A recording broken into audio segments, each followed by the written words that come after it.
કાચબો અને ખિસકોલી એક જંગલમાં એક કાચબો રહેતો હતો. તે હંમેશા ધીમે ચાલતો, શાંત રહેતો અને પોતાની દુનિયામાં ખુશ રહ્યો કરતો.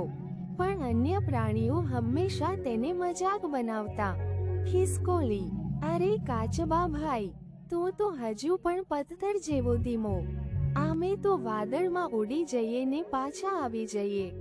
અવતરણ ચિહ્ન: સસલું: હું તો તારી સામે દોડતી દોડતી 2 રાઉન્ડ પૂરી કરી લઉં.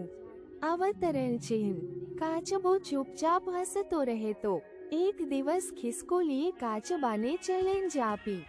4 દોડ માપી. અવતરણ ચિહ્ન: કાચબાએ સંમતિ આપી. બધા પ્રાણીઓ બહુ જ આનંદિત થયા. આ તો મજા આવશે.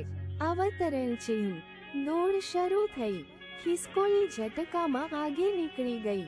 કાચબો ધીમે ધીમે ચાલતો રહ્યો.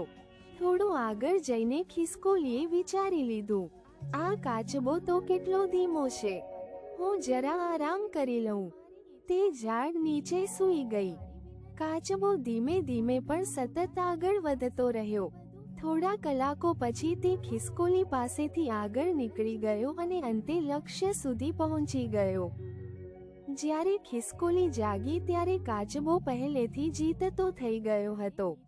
બધા પ્રાણીઓ તાળી વાગાવતા કહ્યું, જય હોય ધીરજ અને સતત પ્રયાસની. અવતરણ ચિહ્ન: શિક્ષા: ઝડપમાંથી નહીં, પણ ધીરજ, એકાગ્રતા અને સતત પ્રયત્નો રાખીએ તો સફળતા અવશ્ય મળે. Done. Thank you for watching Gujju કી અનોખી કહાનિયાँ. Please subscribe, like and share my videos more updates. Also, follow my Facebook page for more updates.